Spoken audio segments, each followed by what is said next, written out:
Back in November, I was invited to give a talk at a local prep school which was having a career day for its students. It was a great opportunity to use our Zodiac codebreaking story to get high school-aged kids interested in stuff like cryptography and criminology. I've told our story many times, but figuring out how it relates to jobs and careers was an interesting challenge. The event took place in February, and my talk, which I also recorded for YouTube, seemed to go well. I especially liked getting lots of questions from the audience. It was a good sign that they were engaged with the story and thinking about what it entails. I hope more young people become interested in cryptography since it's such a critical practice in the world. But first, it's been a while since the last episode, and I thought I'd give a quick rundown of some random Zodiac-related updates.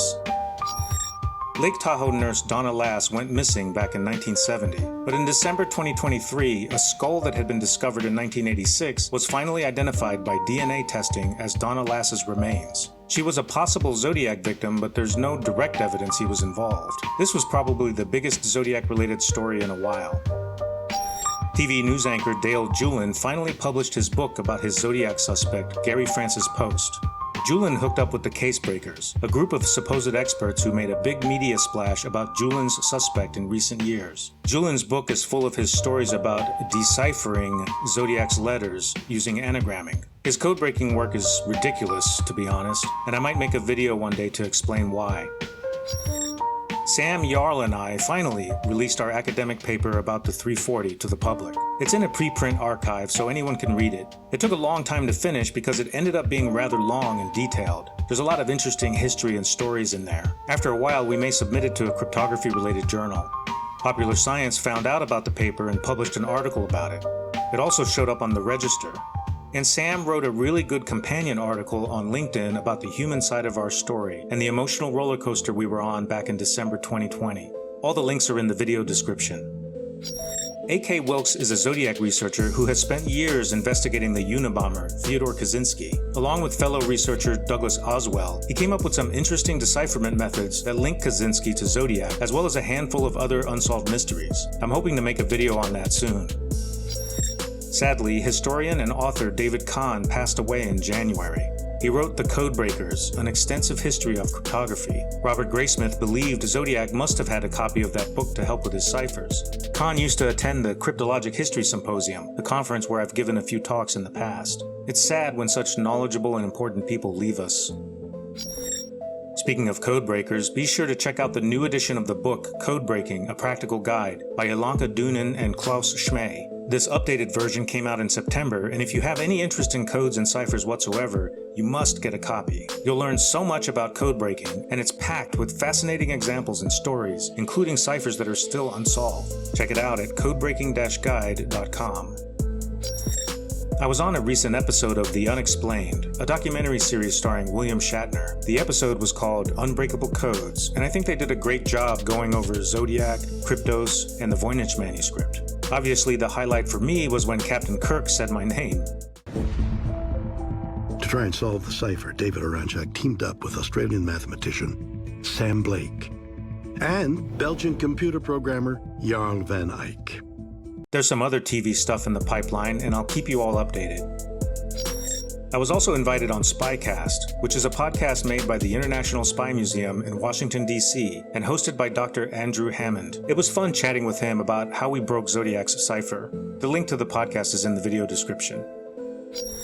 People still send me a lot of their proposed solutions to Zodiac's ciphers, which I appreciate. It's fun to see everyone's creative and interesting ideas. I can't always respond to them, unfortunately, mainly because of lack of time, but also because the ones about Z13 or Z32 are pretty much impossible to verify, so there's not much I can do with them. It can't hurt to keep trying, though. Blaine is the name of a man who knew Richard Gaikowski in 1969 and suspected him of being the Zodiac Killer. I'd seen bits and pieces of Blaine's codebreaking work, so in 2022 I contacted him and said I was curious to know more. To my surprise, he responded and then mailed me hundreds of pages about how to decode the Z32 cipher. However, he didn't want me to make a video about it or give out copies. And then not long ago, I heard that he passed away. So here I am with a copy of his life's work. What should I do with it? Do you have any suggestions? Please leave them in the comments. One last item, newspapers.com recently updated their archive to include more papers from Vallejo from around when Zodiac was active. I found an article from January 1970 that I hadn't seen before, where American Cryptogram Association President Dr. D.C.B. Marsh said he and the ACA hadn't spent much time on the Zodiac's 340 cipher. He also made a prediction about what the 340 would say. He said, "I would imagine that the contents of his second cipher are as valueless as those of the first, consisting merely of boasts or a rehash of his warped philosophical beliefs." He was pretty much right. 50 years later, we confirmed his prediction. Okay, that's it for the updates. Thanks for hanging around. So here's the recording of my presentation at the career day. I have to warn you that the audio is not that great since I was just using my iPhone to record the sound. It's passable, but I'll try to bring better equipment next time. So here it is.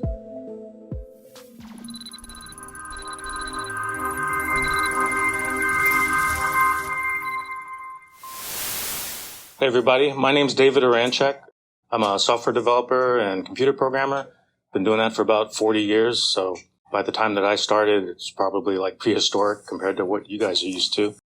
Along the way during my career, I discovered or learned about a famous unsolved serial killer's cipher, and I got really hooked on it and I wanted to solve it. And myself and two other people in 2020 were able to come up with the solution for that cipher. So today I'm going to tell you what the Zodiac serial killer taught me about careers in code breaking. The serial killer in question is the Zodiac Killer. To this day, nobody knows who he is. He was active in the Northern California area, the Bay Area, like around San Francisco. He killed 5 people and severely injured 2, but he claims that he attacked more than that, but we don't know for sure because we only know so much about his crimes.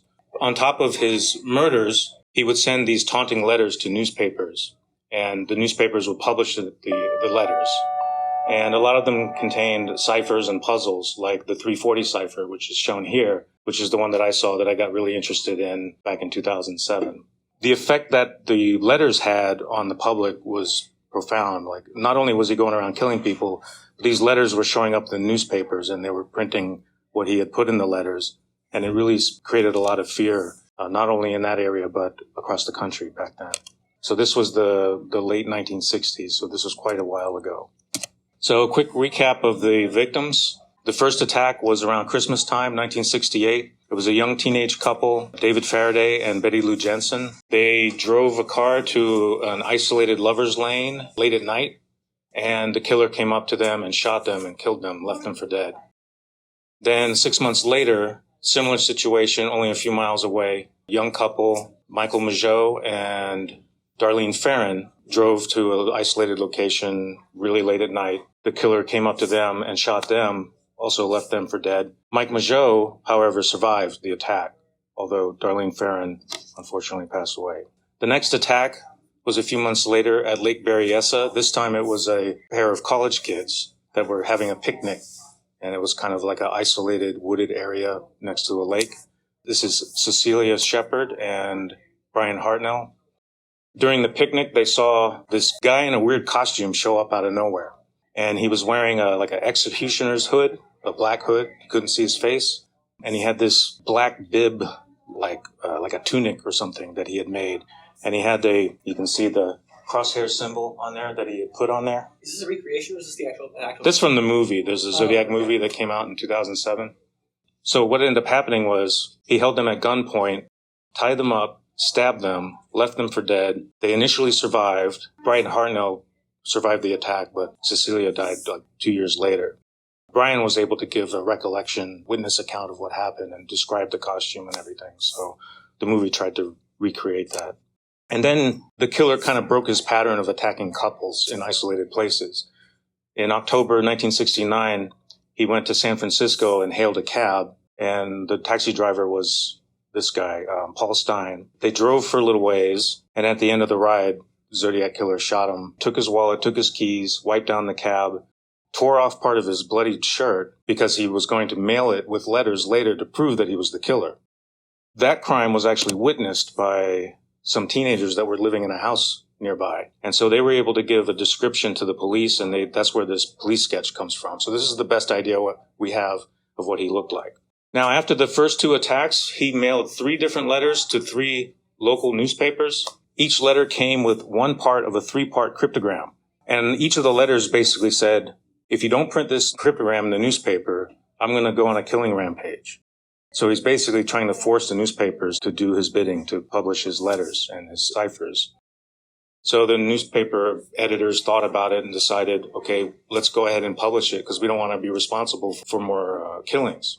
So they published the cryptogram in the papers. And then a few days later, an ordinary citizen, a high school teacher named Donald Hardin, and his wife Betty worked together and came up with the solution to the cipher. It was a substitution cipher, which means each of the letters in the original message was replaced with a weird symbol, like one of those symbols. The beginning of the message is, I like killing people because it is so much fun. It is more fun than killing wild game in the forest because man is the most dangerous animal of all. To kill something gives me the most thrilling experience. And he goes on, talking this creepy. He's just bragging about killing. He's talking about why he's killing. And he's saying later that he's going to keep doing it. So he's just trying to create more fear with it. And unfortunately, it doesn't tell us anything about the killer, even though in the letters he was saying, hey, if you crack this, you might know more about me. You might have my identity. You'll be able to catch me. So it was this game that he was playing with everyone. And then 3 months later, after committing more murders, he sent a greeting card. The inside of the greeting card, he wrote, again, if you don't publish this cipher in your newspapers, I'm going to go kill more people. I'm going to do my thing. And so this is the 340 cipher that came with that card. It was, I think, folded up inside the card. And it's one big cipher instead of the 3 pieces. It's 340 characters long, and it stayed unsolved for 51 years. So nobody could crack it for that long. Almost 40 years after that was the first time that I saw it, and I got hooked on it because I am a computer programmer. I like puzzles. I thought maybe I could make some software, write a computer program to help me crack it and try different ideas.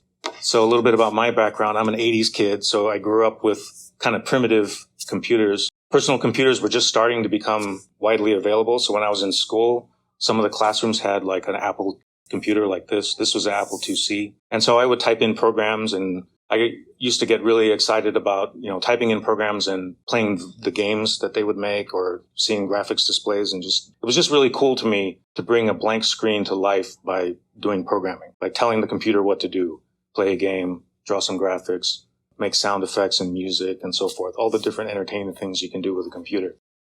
So I got hooked on programming.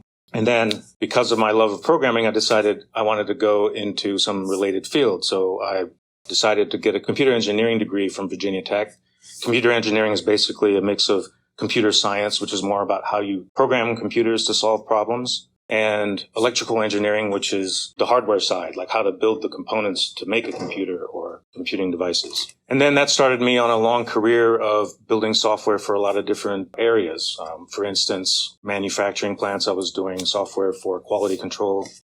I worked on software that would track inventory and financial transactions for military jets that were being fueled at military bases. I spent a lot of years making software for legal case management systems. So basically systems that would track criminal cases, civil cases for local and state governments. And I also helped to build software to help with law enforcement investigations. And then I also did work for the Defense Intelligence Agency, where we were building software, for instance, a content management system, basically like a social network for spies and intelligence analysts, so they could share information with each other in a secure way.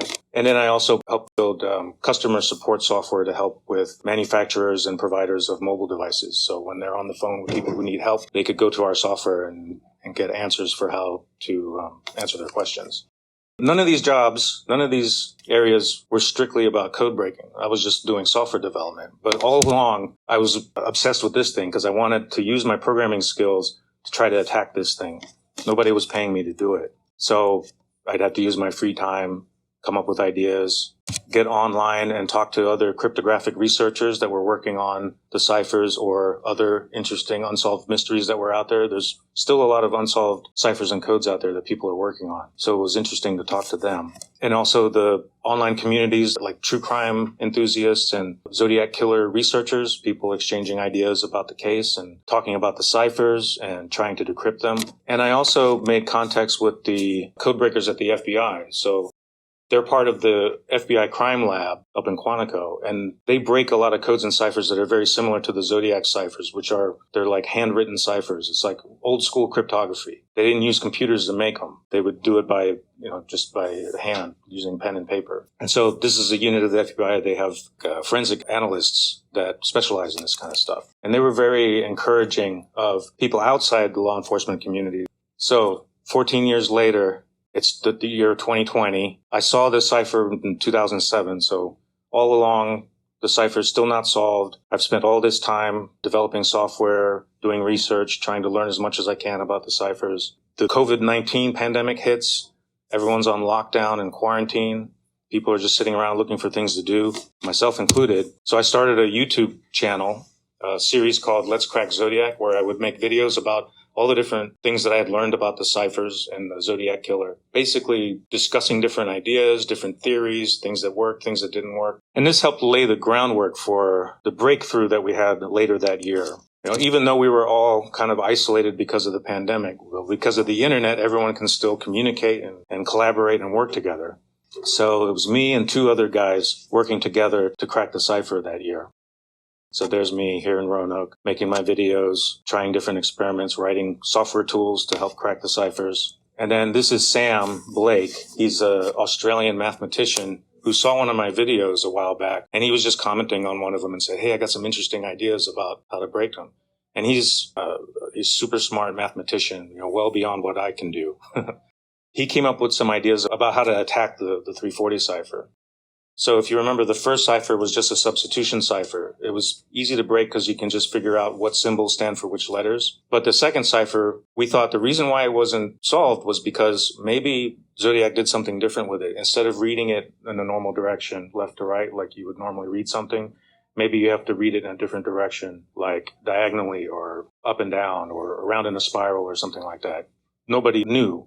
So we had to try a lot of different possibilities. So that's what he did. He put together over 650,000 variations of the cipher because we didn't know which one it would be. So we had to just try everything, different patterns, diagonal, up and down, left and right, skipping symbols, all kinds of different rules like that. So that was the first challenge. How do we get it back to the regular reading order? And then you have to figure out what the substitution key is, how to assign the symbols to letters. And in order to do that, we needed software that was built by this guy, Jarl van Eyck. He lives in Belgium. He's a warehouse operator. He's not even a professional programmer. He doesn't do programming for a living. He does it as a hobby, and he's really good at it. He made this really powerful code-breaking software that can take a substitution cipher and search for the key that can break it, that can come up with the secret message. So we fed all of those hundreds of thousands of variations into his software, and then we found a needle in the haystack, which was a way of reading the cipher so that we could get the substitution key to unlock it. All that means is there's this funny way of reading it where you have to break it up into 3 sections.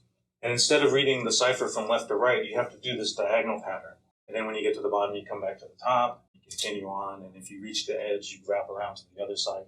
So basically, you're just reading off in diagonals. And then you have to do it again in the second section. But of course, the killer didn't make it easy. He put a piece of it that still read from left to right, so it's not part of the diagonal reading. You have to know in advance to skip this part. And then on top of that, he made a mistake on this line where you have to shift it by 1 position. So we had to figure this out and that out and the 3 sections in order to unpack the message. And in the third section, instead of reading diagonally, he was reading from left to right, but some of the words were reversed. He would just pick random words and spell them backwards. So you'd have to find them and then reverse it in order to make it come out right. So that was the first ingredient was, okay, well, what direction do you read it in? What rules do you follow to read the message?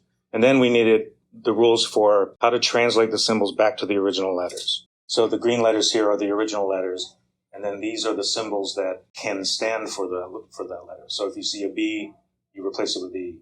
If you see a J, you replace it with an S, and so on. That's the substitution key. So when you apply the reading rules with this substitution key, you end up with the solution to the message. It says, I hope you are having lots of fun in trying to catch me. that wasn't me on the TV show. He's referring to, there was a copycat who was calling himself Zodiac. He called into a live TV show back in 1969. He wanted to set the record straight. That wasn't me. That was some other guy. So he's saying that wasn't me on the TV show. Then he says, which brings up a point about me. I'm not afraid of the gas chamber because it will send me to paradise all the sooner because I now have enough slaves to work for me where everyone else has nothing when they reach paradise. So they are afraid of death. I'm not afraid because I know that my new life will be an easy one in paradise. Life is death. So again, he doesn't say anything identifying about himself. It doesn't really advance the investigation because he's not saying his name or where he lives or taking credit for specific different crime that may not currently be linked to him. But as far as me and the other guys were concerned, we were really pleased that we found the solution because it had taken so long to do it. It was also kind of eerie because the last letter that he had sent out was all the way back in 1974, which that was the year I was born. That's how old I am. So it was like he was quiet for that long. And then when the message came out, suddenly there's like a new message from him, even though he wrote this 51 years ago. So we sent the solution to the FBI. The FBI confirmed it. They said the FBI is aware that a cipher attributed to the Zodiac Killer was recently solved by private citizens. And then, it hit some major news outlets and went viral for a little bit.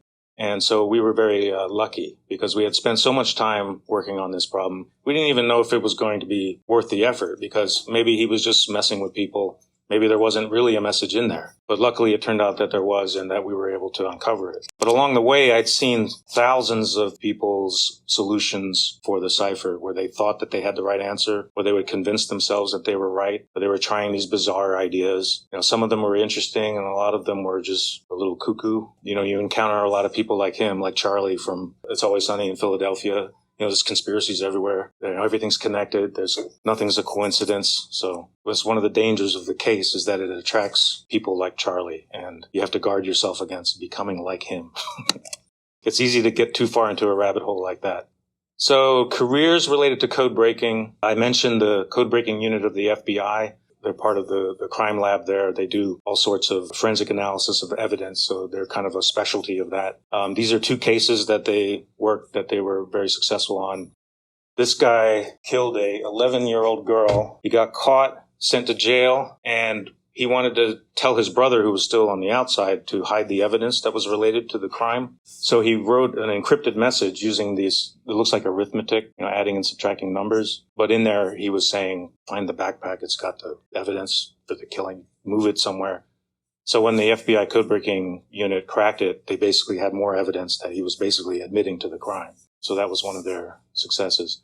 And then this guy is a master sergeant in the Air Force, and he had access to government secrets. He was financially desperate. He really wanted some money. So his idea was, I'm going to steal thousands of secrets from these computer systems I have access to, and I'm going to try to sell them to foreign governments. So he was shopping around like, hey, Saddam Hussein, do you want these secrets? Hey, China, do you want these secrets? And then he would encrypt. He came up with his own coding system where he would encrypt information about the types of secrets he was selling and where he was putting them for them to get, and then like financial information about where to send the money. But he wasn't very good at hiding what he was doing, so he got caught. And then the FBI codebreakers were able to decrypt his messages. So another group of folks that are doing similar work. So all over the world, there are libraries filled with dusty old manuscripts that were written hundreds of years ago. And so there's people that study them and try to read them and so on. But a lot of them have encrypted text, like secret messages. So there's a lot of work that goes into, well, what kind of encryption, cryptography are they using to hide these messages? So it's very tedious work of going through and trying to uncover those secrets. So there's a university in Sweden that has this project, the Decrypt project, and it's a lot of different kinds of experts. There's computer experts, people that can build software tools custom for this kind of work. Historians, there's experts in ancient manuscripts that study them. They're called paleologists, and linguists that have to understand different languages and the languages from hundreds of years ago. So there's a lot of work that goes into it. One of their big successes has to do with Mary, Queen of Scots. She was the Queen of Scotland in the 1500s. She got kicked off the throne, sent to prison. So she had a lot of enemies, and she wanted to send messages to her friends to help her. So she would write them in code. A lot of those letters were lost to historians, but were recently found. Two guys from the Decrypt project worked on that for a while, and they came up with not only that they were from Mary, Queen of Scots, but they were able to uncover what the secret messages were. That story went viral last year. That was a huge win for historians. And then as we move from the old school cryptography, the pen and paper, handwritten stuff, to the modern era, cryptography is obviously very important today because we're using modern technology to protect information that we have on the internet and on your computers and mobile devices. So there's a lot of technology that goes into creating very secure ways of protecting the information. There's always a demand for careers in this field because there's always a battle going on. People discover new weaknesses or new ways of protecting information, and it's like a constant arms race. One of the interesting specialties in cybersecurity is kind of like code breaking. They're called reverse engineers. And reverse engineers look at bits of software and try to break it apart and figure out how it works. And one way that that's important is dealing with malware. Malware is like software that ends up on your computers or phones that can break them or steal your information or do other bad things. This is an example of ransomware. So you're sitting at your computer one day, and this software that's been sleeping on your computer will wake up and tell you, oh, you can't get to your files anymore. They're encrypted. Sorry. You want them back? See the Bitcoin link? Send some Bitcoin to this address and you can get your files back. Otherwise, they're gone forever. And this is rampant now. This malware is rampant. So they need people that understand how to do reverse engineering to break this stuff apart and turn it off. This particular example, a reverse engineer looked at it and found that there was a kill switch in it. And when they flipped the kill switch, it stopped working. So it would stop encrypting files and people could get their files back. So here's a quick summary of some of the careers involved with cryptography and code breaking. We've got, the cryptanalyst. That's generally like a code breaker. They look for patterns and weaknesses inside codes and ciphers. There's forensic analysts working on evidence for law enforcement investigations. Mathematicians, that's more broad. Cryptography is very math oriented. So having a knowledge in mathematics is very important for that. A cryptographer might be somebody who creates a new way of encrypting information that can be helpful. A cryptologist is somebody who studies the history of cryptography. So it would be somebody who looks at how codes were made in World War II or World War I or even further in the past. Historian, more broadly, looking at the history of codes and ciphers and the greater context in history. Paleologists and codicologists, those are the ancient manuscript experts that I mentioned. Linguists, a lot of times you need to know the underlying language of a secret message in order to break the code. And then computer scientist, software engineer, that's kind of where I fit in. I wasn't trained to be a code breaker, but I was pretty good at programming, so I would build tools to help code breaking. And cybersecurity, I mentioned, there's people that are making networks more secure. And then one of the fun aspects of cybersecurity professions is what's known as ethical hacking. You basically get paid to break into stuff. So it's kind of fun.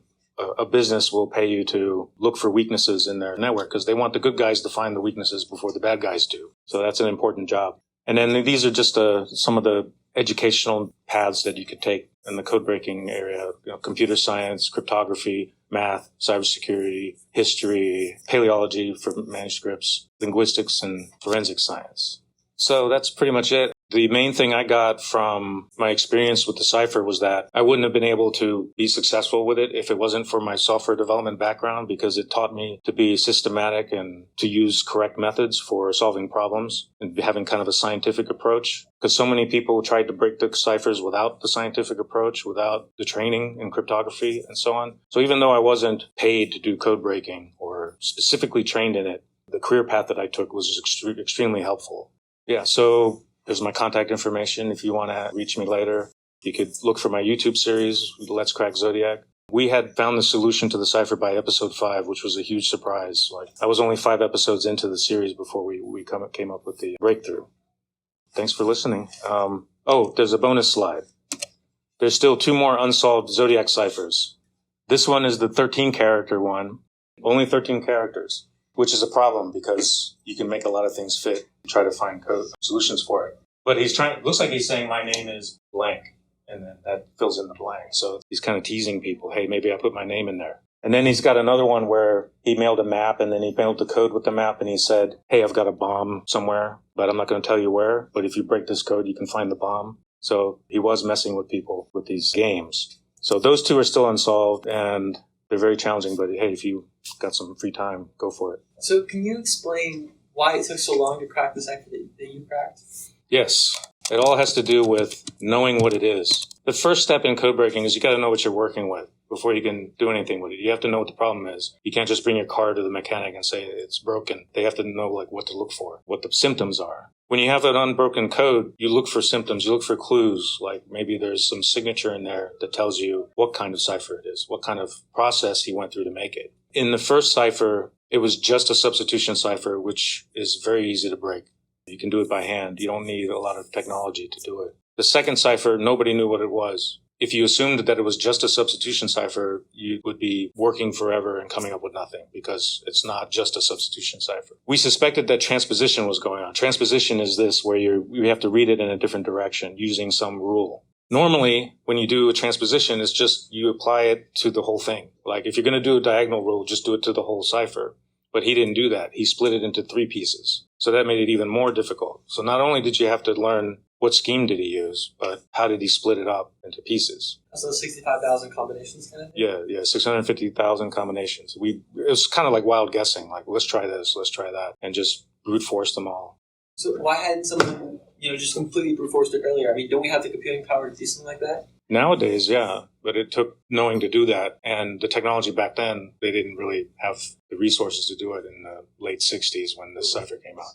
If you look at how they broke the Enigma, the German codes that they used to encrypt their trafficking, there's the movies, the Imitation Game and stuff, and they had to build these huge mechanical contraptions to replicate the machinery that was inside the Enigma machine. Basically, you would press a key and then a bunch of rotors would turn and make a new letter. And every time you pressed another key, it would do it again. So they had to recreate that. And there were so many different combinations. They had to use a big machine to try to go through them all. But that was for World War II. They needed to break those codes badly. This was one killer out in California. Wasn't threatening the entire country like a global war does.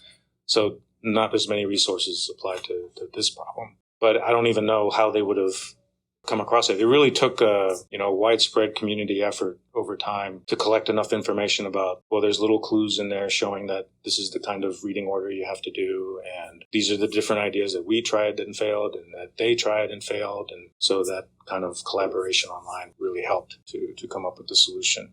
So there's no way that you're actually going to be testing with combinations and actually reading the output. So how did you know when you landed on the correct outcome?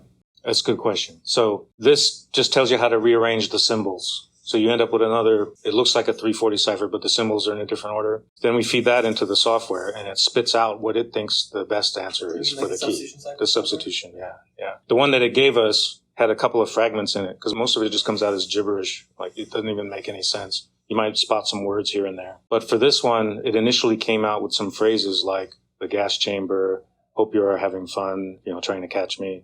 So there was stuff in there that was like, this sounds like something a killer would write. But the rest of it was still garbage because we were still working out the details of the rest of the reading rules. So it was almost there, but not quite. And because of the fragments of text that were from the original message, that's how we spotted the needle in the haystack, because that was the only one that had parts of the real answer. And so that's how we knew that we needed to focus on that one. And then eventually we started to get the rest of the message. Then we knew we were on the right track. So did you have some sort of software that do word detection? Yeah, they actually, Jarl, that was one of the most important features he had added to the software, because initially it didn't do that. It didn't spit out. It would just give you a big block of text, and you had to figure out where the words were. They were in there. They were just all jammed together. But he put a thing in there that would make spaces between the words, so it made it more readable. And that's how we were able to spot those fragments much more easily. So you just read every one that came out? Or Kind of. What it does is it makes a score. So if you have 1,000 of them, there's no way you're going to look at them all, but it ranks them. It puts a score on it based on how closely it looks like English. So if it has a bunch of words in it, it's going to score high. If it's just a bunch of random letters, it's going to score low. So we would just look at the ones at the top, like the cream of the crop, and go, maybe there's something here. And you don't have enough time to go through them. So you look for things that are interesting. In this case, it was the fragments from the real message that kind of poked through that we saw. So if you applied this diagonal cipher in the first block to the entire thing, would you get anything resembling any readability, I should say? Oh, you mean if you diagonal the whole thing? Mm-hmm. Because, it sounds like what you did, right? If you came up with a version of this, you saw some words, and you iterated on that version until you ended up with what you have now, right? Yeah. So is that what, gave you an insight? Yeah, that's a good question, because initially people were suspecting that it was something like that, like a diagonal rule across the whole thing. And just, why is it not working? Because it looks like there's language repetitions, because in English there are a lot of letters that appear together, like TH. like the, thing, the, there, TH will appear all over the place. So even if you do substitution, the TH will still repeat a lot in the cipher. But we weren't seeing that normally. You would see that in diagonals. So there had to have been some kind of transposition going on. But if you applied it to the whole thing, you wouldn't get it. You had to do it this particular way. Would it break the substitution because there was too much junk in there in the rest of the portion? Yeah, because the search wouldn't be able to find the real key because the words wouldn't be all put together. They'd be all spread apart. So that would make it difficult. And then there's other code breaking software that will actually include the transposition in the search. So the one we used looked for the substitution key, but the same software can also do like a transposition search, like let's check different directions while we're searching for the substitution key, which is still the hard problem, but there's software out there that can do some of it. How long did it take, like for physical runtime? Well, we did it in batches. So he would send me like, here's another 10,000, here's another 20,000, just here and there. Like, so for like 10,000, it might take, I don't know, an hour, something like that. Rough guess. So you have to rent any resources or anything? No, but that probably would have helped. That probably would have helped. We would have been able to do a lot more than 650,000. But that was definitely a limiting factor because if he had split it into 4 sections or used an even different transposition, like what if you had to read it this way for this part, but read it this way for this part?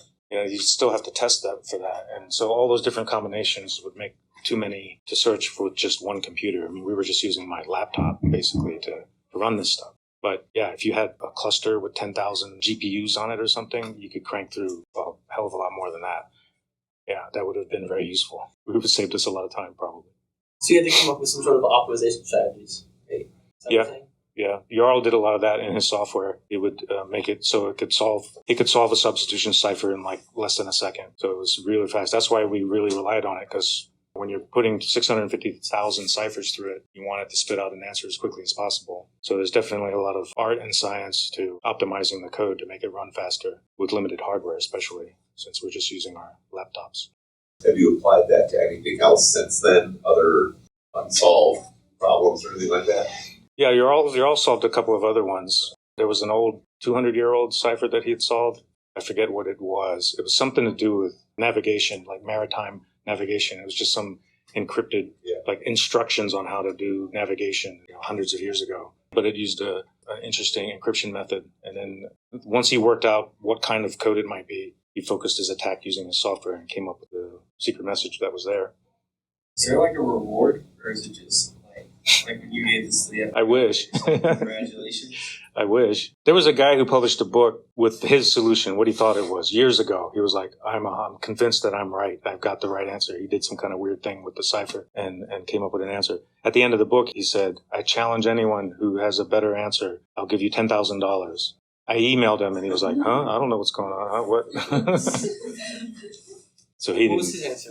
Was it actually legible? I don't even remember. It was... The thing about these codes is like, for instance, if you treated the 340 like a substitution cipher and then you got part of an answer, which a lot of people would do, they would get the first part to read something interesting, like, I murdered a couple with blah, blah, blah, blah, you make it say that, but the rest of it turns to garbage. Some people will just change the rules of cryptography when they get to that point to make it say something else. They'll say, well, maybe this symbol behaves 2 different ways. So they can make it say something else. They do all kinds of like forcing the answer to come out, instead of finding what the actual answer is. People cross that line all the time of not doing proper cryptography, and they come up with the wrong answer. And you can use the same methods to come up with other wrong answers. It's possible that was a valid solution, right? Because, obviously this guy isn't playing by any kind of standard rules, right? So like you said, it could have been total garbage. Right. You didn't know what rules that were being applied here, right? Yeah, and that's a justification that comes up a lot. People are like, well, I'm just thinking in a crazy way like this crazy killer was thinking. So you can't rule out that he did something crazy in the So cipher. how do you approach that in a systematic way? If you can't test it, then it's not scientific. For instance, the 13-character cipher, it's only 13 characters, right? If you treat it as a substitution cipher, you can still come up with tens of thousands of answers that fit, names and phrases and fragments of words and stuff. But you don't have a test to say this one's right, this one's wrong, because they both fit into the ciphertext. So you can't test it, so you can't know that it's right, really, unless you come up with some other evidence, like you find a notebook where he said how he made the cipher. So the killer was never found to this day. That's right, yeah. And there's thousands of suspects. So it took so long for everyone to figure out that cipher, and then it didn't even... obviously it's a big accomplishment. Yeah. Nothing was ever found. Like, it didn't give you any clue to who it No. was. So people are still looking because what if he did a code within a code? Yes. You know, there's still actually in the first cipher. So the end of the cipher, this is the end of the cipher. The Hardens found the answer to the whole cipher, but the last 18 symbols, when you apply the key, it comes out to gibberish for some reason. But the rest of it's readable, but the last 18 are gibberish. So maybe he just put in filler to make all the sections the same size, or maybe there is a hidden message there still. You have to apply a different key or a different process to get something more out of it. So that's, people are speculating on that. So hypothetically, could anyone make something like this? It's like, you don't really have a key except for the person who made it, right? Right, but you could make one easily. All you need is a substitution table. Like if you had this thing, you could just make something like this. A bunch of symbols could, Random things. you could be, it could be random. And that's how you could make a substitution cipher. You just get your message and then replace the letters with those symbols. How do you really know, like, what you found is, like, the right? Like, how do you know? Does that make sense? Yeah, that's a... proof that, like, what you deciphered is right. Yeah, there's some mathematical principles in cryptography that help to support that a solution is correct, and they have to do with how long the key is compared to how long the ciphertext is. If you are applying a small number of rules to get a big message, then chances are you've got the right message. But if you apply a whole bunch of rules and get a little message, you're likely to just be making things up because you can make it say anything if you do that. So there's mathematical ways to measure that and ways to test it. So using the scheme that we discovered, it's just about impossible for such a comprehensible message to come out from so few steps. We're doing something systematic. It's a systematic rule system combined with substitution, and it produces a long, understandable message that we didn't force to appear. Did you ever try the other two unsolved ones, like the 13 character? Mm-hmm. But we don't spend a lot of time with those because they're so short you can make just about anything fit. So for the 32 character one, that one's even worse because there aren't very many repeating symbols. So like there's a C, there's an O, there's another O. I think the triangle repeats, yeah. And that's it. Those are the only ones that repeat. So that means it gives you a lot of freedom to find substitutions that fit in it. So you can basically make it say almost anything. So each one was different. Just about. Almost every symbol is different. And then if you compare that to the 340, you have a much bigger piece of ciphertext to work with, not so many different symbols. So even though it's 340 characters long, there are only 64 different symbols being used in it. The alphabet that it uses is 64 symbols long, 63. So if you make a short message, your cipher is going to be uncopyable. Yeah, but there's probably exceptions to that, where if you know that the key can be found somewhere, like if somebody sets up the puzzle to where, like, I left the key for this somewhere, and you found the key. Well, obviously, Then that would- assuming you yeah. don't have the key, because Yeah. Thank you. You're welcome. Thanks for coming. How's the development of AI impacted the codebreaking process? I think there's a lot of potential there. The biggest reason why the 340 took so long to solve is because nobody knew the steps he went through to construct it. And with any unsolved code, there's so many different ways to encrypt a message. You have to have some place to start. A good use of AI would be if you showed it the cipher and it can tell you what kind of cipher it is. Oh, this is a substitution, or this is a transposition, or this is polyalphabetic, or whatever. So if you can get it into the right bucket, the right category, then you know what its weaknesses are. You can focus an attack on it. And then you can have AI actually do the code breaking, do the cryptanalysis, and figure out, what the secret messages are. So I think, AI is definitely very promising for this area. Are you, or have you worked on any other coding projects or encryption projects? Yeah, I do some stuff with modern cryptography, mainly just dealing with writing programs that implement modern cryptographic methods. And I've done some stuff with other unsolved ciphers, like the Kryptos ciphers, a famous sculpture that's in front of the CIA building. They paid an artist to make it, and it has 4 different unsolved messages in it. Well, 3 of them were solved, and the 4th one's still unsolved. So that's one I've messed around with from time to time. There's a couple other interesting ones out there. The Voynich manuscript. So that's one of the ancient manuscripts. It's hundreds of years old, but nobody knows what language it's written in or if it's using a cipher. So that's an interesting one. There's a lot of cool mysteries out there like that. And did the Zodiac one have a bounty on it?